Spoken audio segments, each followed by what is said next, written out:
ইহুদিরা, মুশরিক যারা ছিল, মূর্তি পূজারী যারা ছিল, মক্কাতেও রাসূলকে হত্যা করার ষড়যন্ত্র করেছিল। কিন্তু রাসূল কি কখনো তাদের উপর পাকড়াও হয়েছিল? রাসূল সাল্লাল্লাহু আলাইহি ওয়াসাল্লাম সিজদায় যান, উটের নাড়িগুলি তার কাঁধের উপর চলে যায়। মক্কার মুশরিকরা এবং এই কাবাঘরের ভিতরে 360টি মূর্তি ছিল। সে সময়ও মুশরিকরা ইসলামকে নিয়ে অনেক ষড়যন্ত্র করেছিল। মুহাম্মদ সাল্লাল্লাহু আলাইহি ওয়াসাল্লামকে হত্যা করা পর্যন্ত তাদের একটা ভীষণ টার্গেট ছিল। শেষ পর্যন্ত রাসূল সাল্লাল্লাহু আলাইহি ওয়াসাল্লাম মক্কা থেকে মদিনায় হিজরত করতে বাধ্য হন, ঠিক কিনা বলেন?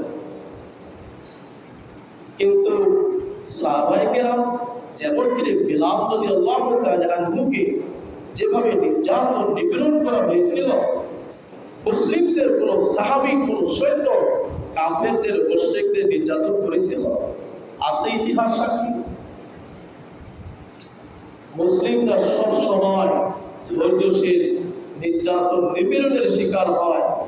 আমরা সব সময় তাদের কাছে ধৈর্যের পরিচয় দেয়, ঠিক কিনা বলে? সেই থেকে আজও অর্থপতি দেখেন, ভারতবর্ষে হিন্দুরা ছিল, আজও আছে। আমার দেশ বাংলাদেশেও আছে, আছে কিনা? বাংলাদেশ আমরা মনে করি সবচেয়ে সাম্প্রদায়িক সম্প্রীতির একটা দেশ।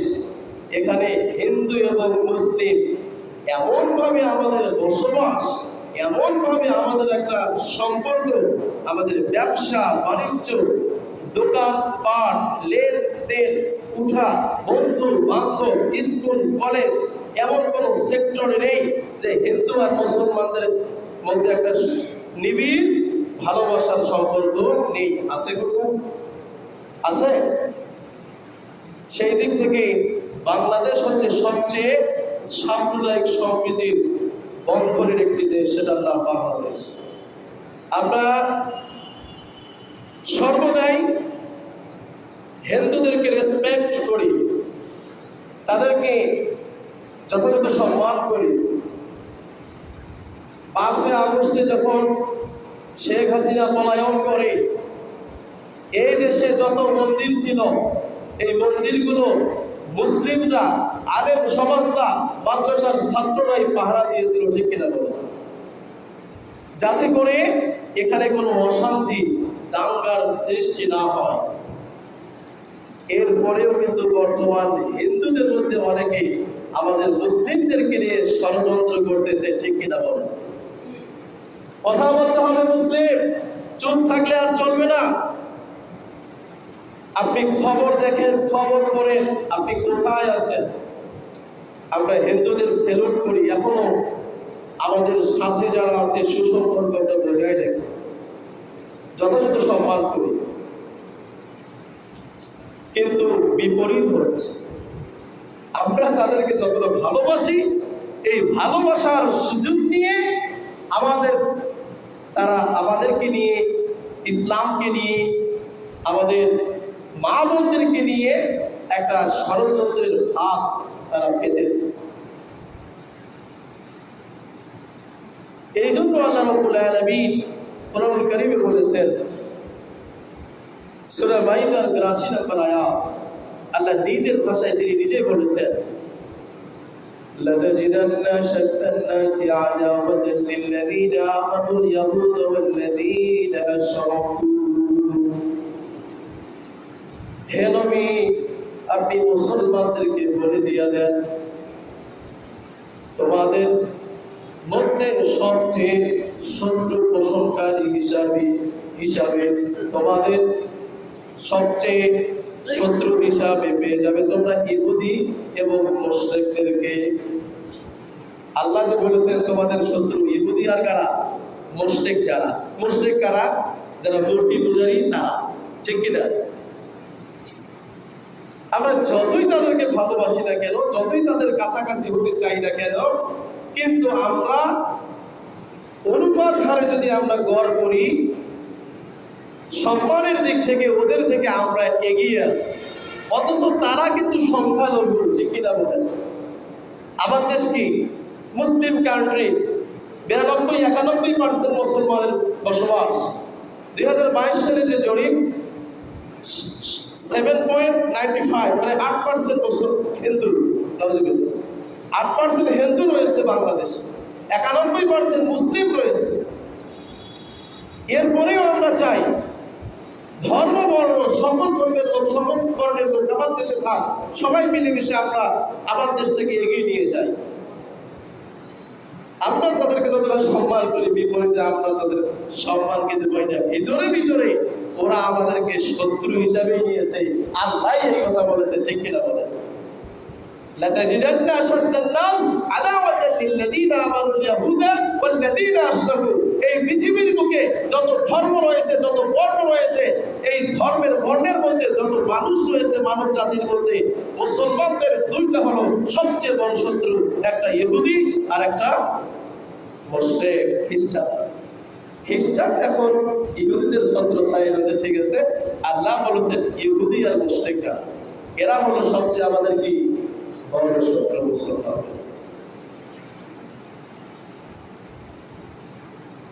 প্রিয় ভাইজিনী, প্রিয় উপস্থিতি, এজন্য আমাদেরকে সজাগ থাকতে হবে। বাংলাদেশে, আমাদের দেশে যেহেতু পাশে ভারত রয়েছে, হিন্দুস্তান, এই তাদের সাহস একটা। এই কারণে তাদের পরামর্শক্রমে বাংলাদেশের কিছু কিছু সংগঠন রয়েছে, এই সংগঠনের মাধ্যমে তাদের যে কর্মকাণ্ড সেগুলো তারা বাস্তবায়ন করেছে। এর মধ্যে একটা দেখেন বিষয় লক্ষ্য রাখবেন, ওদের একটা সংগঠন, তার নাম হতো হিন্দু বৌদ্ধ খ্রিস্টান ঐক্যজোট। এখানে কিন্তু তারা মুসলিমদেরকে নেয় নাই। তাহলে বলেন তো তারা আমাদের আপন? বলেন আপন?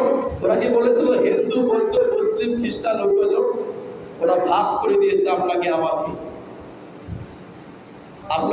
ওরা ভাগ করে দিয়েছে। প্রথমত এইখানে একটা চক্রান্ত ষড়যন্ত্র। এরপরে দেখেন হিন্দুদের, উগ্রবাদী হিন্দুদের মধ্যে আর একটা সংগঠন, তার নাম হলো ইসকন। নাম কি? ইসকন কি জানেন? এদের কর্মকাণ্ড কি আপনারা জানলে অবাক হবেন। বুধবারে ঢাকার টঙ্গীর একজন ইমাম সাহেব, তেনার নাম হচ্ছে মুহিবুল্লাহ মুফতি সাহেব, উনি ইসকনের যে তৎপরতা, তাদের যে কর্মকাণ্ড, তাদের যে আগ্রাসন, এই বিষয়ে তিনি একটু আলোচনা করেছেন। এই আলোচনার কারণে তেনাকে ইসকনের সদস্যরা হুমকি ধামকি দিয়েছে, এমনকি শেষ পর্যায়ে বুধবারে তেনাকে গুম করা হয়েছে। গুম করছে ঢাকার টঙ্গীতে। আর গতকাল শেষ পর্যন্ত যখন সারা দেশে একটা উত্তাপ সৃষ্টি হয়ে গেছে, তারা বাধ্য হয়ে পঞ্চগড়ে এক জঙ্গলে ইমাম সাহেবকে পায়জামা বিহীন, শুধু জুব্বা পরিহিত, জঙ্গলে ফেলে দিয়ে চলে গেছে। তেনার অপরাধ কি? তিনি শুধু ইসলামের যে কর্মকাণ্ড বিষয় এতটুকু বলেছেন, এটাই তেনার অপরাধ। প্রিয় হাজির, মুশরিকরা যে শত্রু, তার একটা রাসূল সাল্লাল্লাহু আলাইহি ওয়াসাল্লামের জামানার কথা বলি। মক্কায় যখন তিনি দ্বীনের দাওয়াত দিলেন, যখন সাহাবায়ে কেরামদের উপর নির্যাতন নিপীড়ন তুমুল হারে চলতেছে, রাসূল সাল্লাল্লাহু আলাইহি ওয়াসাল্লামের নির্দেশ ক্রমে তখন অনেক সাহাবী আবিসিনিয়ায় হিজরত করে। আবিসিনিয়ার তখন সম্রাট ছিলেন, রাজা ছিলেন নাজ্জাশী। নাম কি? নাজ্জাশী। নাজ্জাশীর কাছে তারা আশ্রয় নিলেন, তিনি তাদেরকে আশ্রয় দিলেন, থাকার ব্যবস্থা করলেন। কিন্তু মক্কার যারা মুশরিক ছিল, গোত্রীয় নেতা সর্দার ছিল, এরা চিঠি লিখলো নাজ্জাশীর কাছে, যে সমস্ত মুসলিমরা আপনার কাছে আশ্রয় নিয়েছে তাদেরকে আপনি সেখান থেকে বের করে আমাদের হাতে তুলে দেন। এরপরে নাজ্জাশী কি করেন, মুসলিম সাহাবীদেরকে ডাকে ঘটনাগুলো শোনেন, যে কেন আপনারা আপনাদের মাতৃভূমি ছেড়ে আমাদের কাছে এসে আশ্রয় নিয়েছেন, কারণটা একটু বলেন। সাহাবায়ে কেরাম তখন বলেন, এরকম আমাদের উপর তুমুল হারে নির্যাতন নিপীড়ন করে, এই কারণে আমরা আপনার কাছে আশ্রয় নিয়েছি। তখন নাজ্জাশী কি করেন, সে কিন্তু খ্রিস্টান ছিল। কোন ধর্মের অনুসারী? খ্রিস্টান ধর্মের অনুসারী নাজ্জাশী, আবিসিনিয়ার বাদশাহ। তখন কি করলেন নাজ্জাশী, তাদেরকে মক্কার মুশরিকদের হাতে ফেরত পাঠিয়ে তুলে দিলেন না, বরং নাজ্জাশীর কাছে মক্কার মুশরিকরা চিঠির সাথে কিছু হাদিয়া হিসেবে উপঢৌকন পাঠান। এই উপঢৌকন ফেরত দেন এবং চিঠিতে উত্তর দেন, না আমি কোনো মুসলিমকে আপনাদের হাতে তুলে দিব না। তারা কেন চেয়েছিল বলেন তো? ফেরত চেয়েছিল কেন? যাতে তারা তাদের যে নির্যাতনটা এটা কি রাখতে পারে, অব্যাহত রাখতে পারে। সে সময়ও মুশরিকরা মুসলমানদের উপর নির্যাতন করেছে।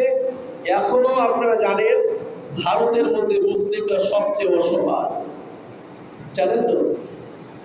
বাবরি মসজিদ ভেঙে দিয়েছে আমাদের ঐতিহাসে। শুধু বাবরি মসজিদ নয়, শত শত হাজার হাজার মসজিদ তারা ভেঙে গুড়িয়ে দিয়েছে। কোন একজন মুসলিম ভাই একটা গরু জবাই করতে পারে না, গরু জবাই করলে গরুর সাথে হিন্দুরা মুসলিমদেরকে জবাই করে দিয়ে দেয়। মুসলমানের কি তারা বন্ধু না শত্রু বলেন? আল্লাহ যে বলেছেন, লা তাজিদান্না আশাদ্দান নাস আদাওয়াতাল লিল্লাযীনা আমানুল ইয়াহুদ ওয়াল্লাযীনা আশরাকু। মুসলমানদের মধ্যে সবচেয়ে বড় শত্রু কারা? ইহুদি আর যারা মুশরিক।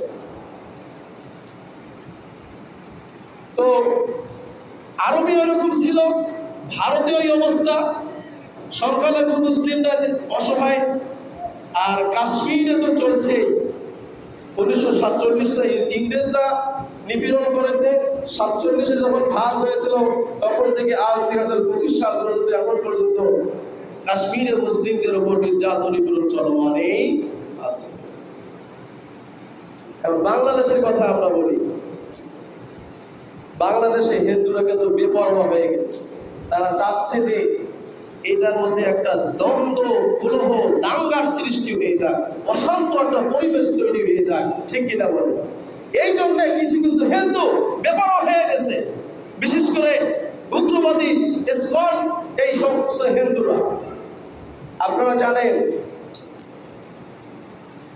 গত বছরের ঘটনা, কিছুদিন আগের ঘটনা, আপনার চট্টগ্রামে ইসকনের যে প্রধান চিন্ময় কৃষ্ণ, নাম কম আছে আপনাদের? হ্যাঁ, চিন্ময় কৃষ্ণ ভারতের সাথে আতাত করে, মানে গোপন বৈঠক পরামর্শ, মাঝে মাঝে সে কিন্তু ভারত যায়, যে বুদ্ধি নিয়ে আসিয়া ওদের যে কর্মকাণ্ড, ওদের যে সংগঠনের মাধ্যমে সেগুলা পরিচালিত হয়। এই কারণে চিন্ময় কৃষ্ণকে গ্রেফতার করা হয়। এই গ্রেফতারের পরিপ্রেক্ষিতে দেখেন এমন বেপরোয়া হয়েছে হিন্দুরা। শেষ পর্যন্ত যে রাষ্ট্রপক্ষের আইনজীবী ছিল শহীদ আলিফ ভাই, তাকে পাথর ক্ষেত্রে জবাই করে হত্যা করেন, ঠিক কিনা বলেন? কত সাহস তাদের! অথচ তাদের 8% এই বাংলাদেশে বসবাস। আমরা যদি মনে করি তাদেরকে ধুলাই উড়িয়ে দিতে পারবো ইনশাআল্লাহ। কিন্তু আমরা ইসলাম ধর্মের অনুসারী, ইসলাম ধর্ম শান্তির ধর্ম, আমরা সবসময় শান্তিটাকে বেছে নেই। আমরা এই ধৈর্যের পরিচয় দেই বিধায় প্রয়োজন মনে করি না আমরা দুর্বল হয়ে গেছি। আলিফ ভাইকে দেখেন কি নির্মমভাবে হত্যা করে, এরপরও কি আমরা তাদের উপর কোনো এর পাল্টা জবাব দিছি বলেন? পারতাম নাকি? পারতাম না? পুড়িয়ে দিতে পারতাম, করি না। কারণ যে অন্যায় রায়ের শাস্তি সে ভোগ করবে।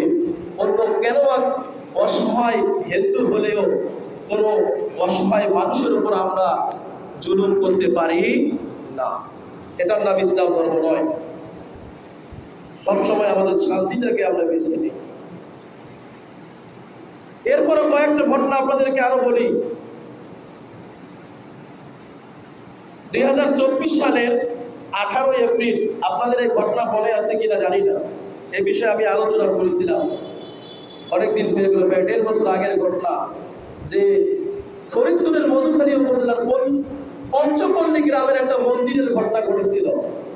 সেখানে কে বা কারা মূর্তি ভেঙেছিল, পার্শ্বে কয়েকজন যুবক ছিল, সেই যুবকদের মধ্যে 7 জন যুবককে তারা ধরে নিয়ে আসে, মন্দিরে নিয়ে আসে, এমন নির্যাতন নিপীড়ন করে, লাঠি দিয়ে বেত্রাঘাত করে, ছুরি দিয়ে আঘাত করে, জখম করে।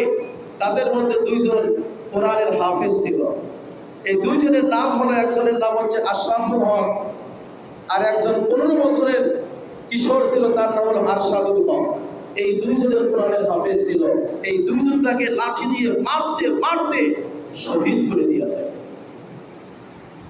আর বাকি 5 জন কি হয়, আপনার ওরা বেহুশ হয়ে যায়, জ্ঞান হারিয়ে ফেলে নির্যাতনের কারণে।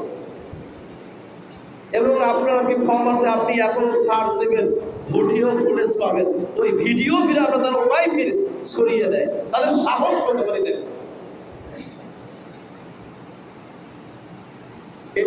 এটা কি ছোট করে আমাদের দেখার আছে অবসর? বলেন, সাহস দেখলে মাথা করে আমাদের আসলে কত বড় সাহস। সে সময় কিন্তু হাসিনা ক্ষমতায় ছিল, বুঝছেন?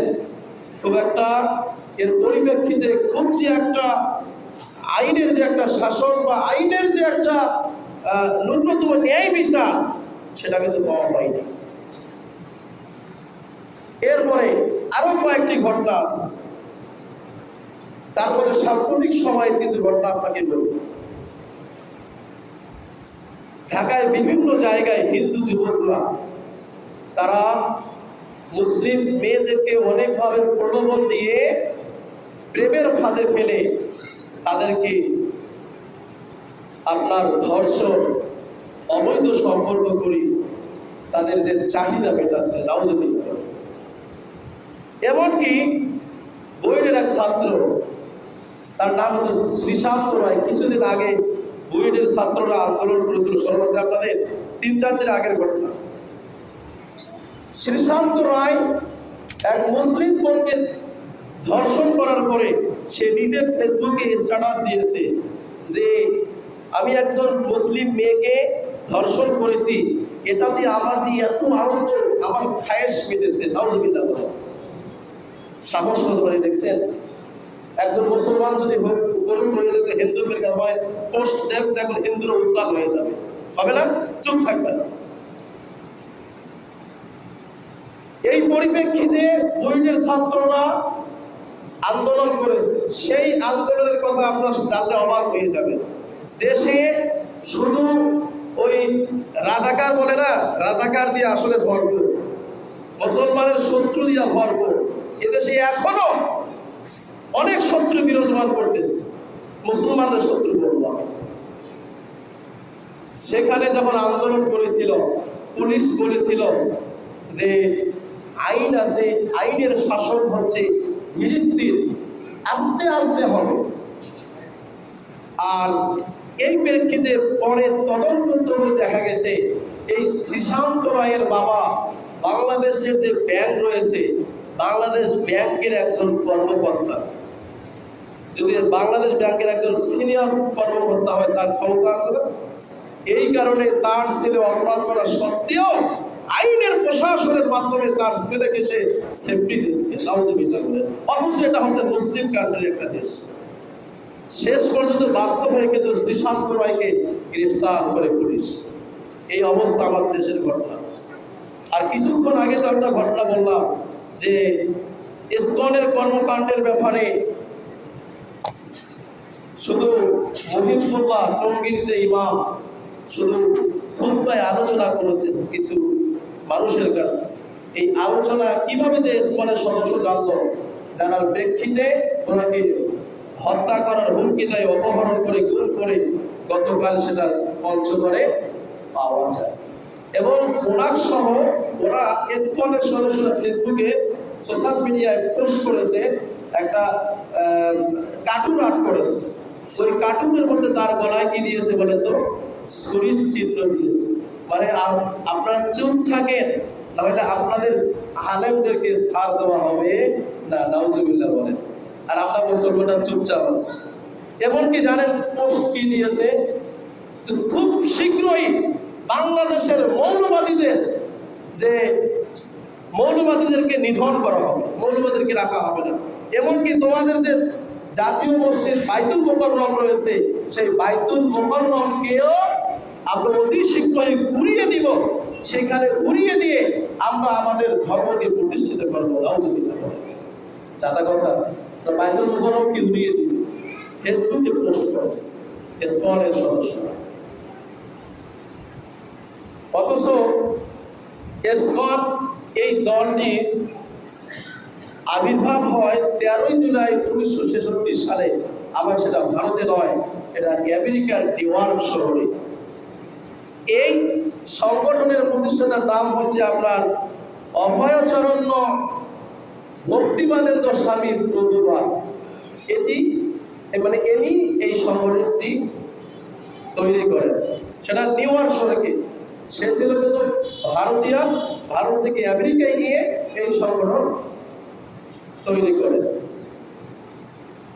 ইসকনের পরিপূর্ণ নাম হচ্ছে আপনার ISCON, ইংলিশের 5টা লেটার পড়ব। ইসকন এর পরিপূর্ণ নাম হচ্ছে আপনার, উইকিপিডিয়ায় আপনি সার্চ দিবেন, সেখানে পাবেন ইন্টারন্যাশনাল সোসাইটি ফর কৃষ্ণ কনসার্সেন, অর্থাৎ আন্তর্জাতিক কৃষ্ণ ভাবনামৃত সংঘ। এদের কর্মকাণ্ড হচ্ছে মূলত মুসলমানকে নিধন করা। ভারতে কিন্তু অসংখ্য তাদের মন্দির রয়েছে, অসংখ্য তাদের কার্যালয় রয়েছে, সেখান থেকেই তারা কিন্তু মুসলমানদের নির্যাতন নিপীড়ন করতেছে। এবং বিশেষ করে তাদের টার্গেট বাংলাদেশ সহ যে সমস্ত নারীরা থাকবে, নারীদেরকে প্রলোভন দেখিয়ে তাদেরকে বিয়ে করা এবং তাদের খায়েশ মেটানো। এবং সাম্প্রতিক সময় অনেক ঘটনা ঘটেছে, আপনারা দেখেন, হয়তো অনেকে জানেনও। চট্টগ্রামে একটা ঘটনা ঘটেছিল। চট্টগ্রামের ছোট ছোট বাচ্চাদেরকে, সম্ভবত 14 থেকে 15 সালের ঘটনা এটা বিষয় মনে হয় আরেক, যখন চিন্ময় কৃষ্ণকে গ্রেফতার করা হয়, আলিফ ভাইকে হত্যা করা হয়, তখনও কিন্তু এই ইসকন নিয়ে আমি একবার আলোচনা করেছিলাম। তো আমার সালটা মনে হচ্ছে না, 14 কিংবা 15 সালের ওই দিকে এই ইসকনের সদস্যরা প্রাইমারির যে বাচ্চারা রয়েছে, এই প্রাইমারির বাচ্চাদেরকে তারা বিস্কিটের প্যাকেট দিয়েছিল। বিস্কিটের প্যাকেট দিয়ে তাদের মুখ থেকে বলছিল, বলো তো বাবু, জয় শ্রীরাম, হরে কৃষ্ণ, হরে রাম, নাউজুবিল্লাহ বলে। আপনারা এই ইতিহাস সাক্ষী আছে, আপনার ইতিহাস ঘাটবেন, আপনি ইতিহাস ঘাটবেন। অথচ আমরা কোনো হিন্দু সন্তানকে, আমাদের আনাসে কানাসে তো আছে, কোনোদিন বলছি এ বাবা তুমি আল্লাহ বলো তো, রসুল বলো তো, বলি কোনোদিন বলি, দরকার আছে কোনো? তার ধর্ম সে পালন করবে। কিন্তু তাদের এটাই তাদের টার্গেট, মিশন। প্রিয় হাজির, প্রিয় উপস্থিতি, এই যে ঘটনাগুলো ঘটতেছে, এই ঘটনার আলোকে আমাদের কি করণীয় এখন বলেন? বাংলাদেশে অনেক রাজনৈতিক দল রয়েছে, বিএনপি, জামাত, জাতীয় পার্টি, জাসদ, বাসদ, আপনার ইসলামী আন্দোলন, খেলাফত মজলিস, অনেকগুলো দল রয়েছে।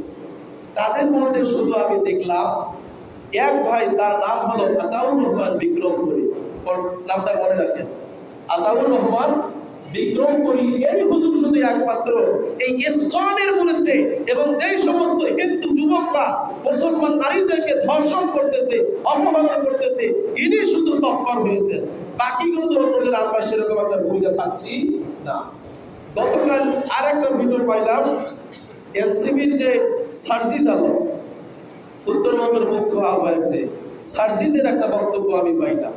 তাছাড়া মন খারাপ করেন না ভাই, আমার কষ্ট লাগে, আমাকে কষ্ট হয় যে এই বিষয়ে আমাদের খুব একটা ভূমিকা নেই। আমাদেরকে পরকালে জবাব দিতে হবে কিনা বলেন। আমরা কি সংখ্যালঘু? আমরা কোনো হিন্দু রাষ্ট্রে বসবাস করি? আমরা কোনো খ্রিস্টান দেশে বসবাস করি? আমরা কোনো বৌদ্ধ রাষ্ট্রে বসবাস করি? আমার দেশ বাংলাদেশ মুসলমানের দেশ, এখানে 92% মুসলমান। কেন আমরা কথা বলবো না? কেন আমরা আন্দোলন করবো না? ঠিক কিনা বলেন? না করার কারণে যে আজকে ওরা বেশি মাথা ছাড়া দিয়েছে। যদি চুপ থাকি আরো মাথা ছাড়া দিবে। ধৈর্যের একটা সীমা আছে, ঠিক কিনা বলেন? অনেক ধৈর্যের পরিচয় দিয়েছে, আর ধৈর্য নেই।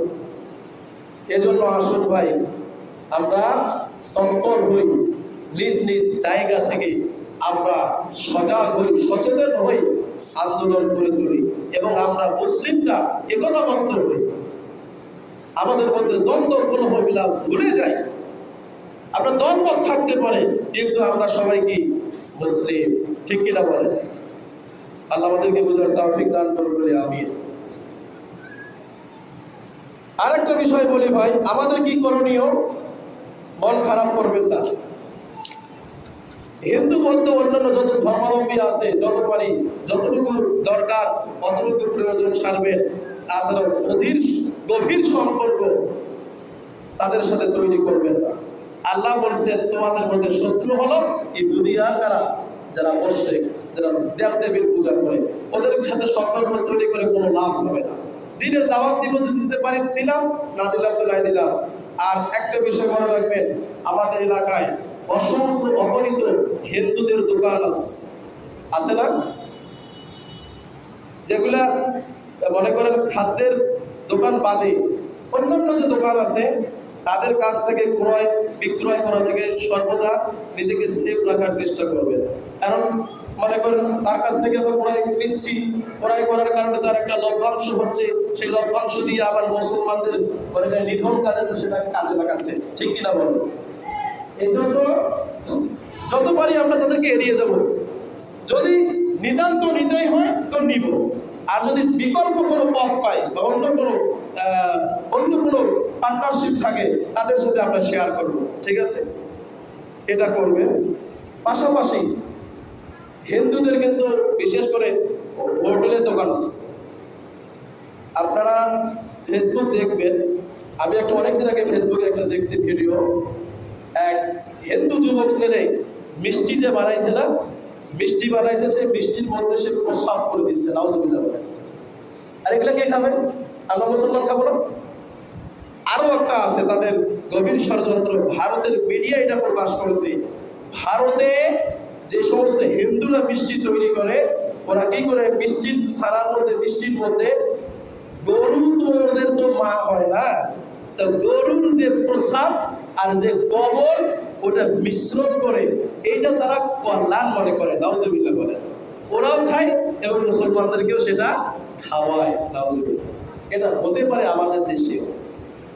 এই জন্য আপনি হিন্দুদের দোকান থেকে নিজেকে সেফ রাখার চেষ্টা করেন।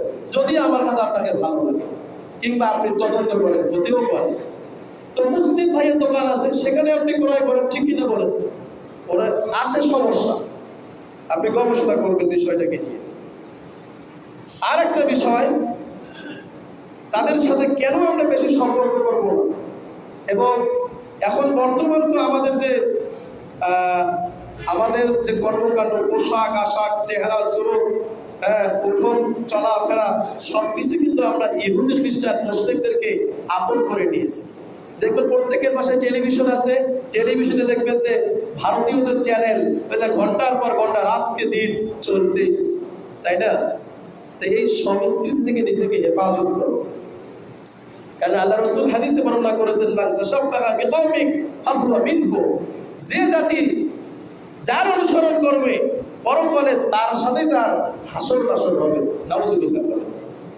আমার চেহারা শুরুতে, আমার চাল চলনে, আমার মডেলে, এই বিষয়ে কিছু আলোচনা করেছিলাম যে আমার মডেল হচ্ছে মুহাম্মদ সাল্লাল্লাহু আলাইহি ওয়াসাল্লাম। তার মডেলকে না নিয়ে যদি মেসি, নেইমার, আরো অন্যান্য ইহুদি খ্রিস্টানদেরকে ফলো করি, তাহলে কিয়ামতের মাঠে তাদের সাথে আমাদের কি হবে? বিচার ফয়সালা হবে। ওদেরকে যে জাহান্নামে দিবে, আমাদেরকেও সেই জাহান্নামে নিক্ষেপ করা হবে, নাউজুবিল্লাহ। সর্বদা তাদের থেকে নিজেকে সেফ রাখার চেষ্টা করবে। আবার সূরা মাইদার 51 নম্বরে আল্লাহ তাআলা বলেছেন যে ইয়া আইয়ুহাল্লাযীনা আমানু লা তাত্তাখিযুল ইয়াহুদা ওয়ান নাসারা আউলিয়া বা'দুহুম আউলিয়া বা'দ ওয়া মান ইয়াতাওয়াল্লাহুম মিনকুম ফাইন্নাহু মিনহুম ইন্নাল্লাহা লা ইয়াহদিল কওমায যালিমিন। সূরা মাইদা 51 নম্বর আয়াত। হে ইমানদারগণ, তোমরা ইহুদি ও খ্রিস্টানদেরকে বন্ধু হিসেবে গ্রহণ করো না, কারণ তারা একে অপরের বন্ধু। তোমাদের কেউ যদি তাদেরকে বন্ধু হিসেবে গ্রহণ করে তাহলে তোমরাও তাদের মধ্যে একজন হয়ে যাবে বলে নাউজুবিল্লাহ। আল্লাহ এখানে কি বলছেন বলেন তো? ইহুদি খ্রিস্টানদেরকে বন্ধু হিসেবে গ্রহণ করা আমাদের যাবে না। তারা একে অপরের বন্ধু। ইহুদি খ্রিস্টানের বন্ধু, খ্রিস্টান ইহুদির বন্ধু, খ্রিস্টান আপনার মুশরিকের বন্ধু হতে পারে, বৌদ্ধর বন্ধু হতে পারে। সব ধর্মের অনুসারীরা আল কুফরু মিল্লাতুন ওয়াহিদা, সবাই একে অপরের বন্ধু। কিন্তু শত্রু হলো কারা? মুসলিম। ঠিক কিনা বলেন? বৌদ্ধদের বন্ধু হতে পারে আপনার খ্রিস্টান, বৌদ্ধের বন্ধু আমরা হতে পারবো, হিন্দুর বন্ধু আমরা আপন হতে পারবো। কিন্তু হিন্দুর আপন কারা? যারা নাসারা, যারা ইহুদি, তারা।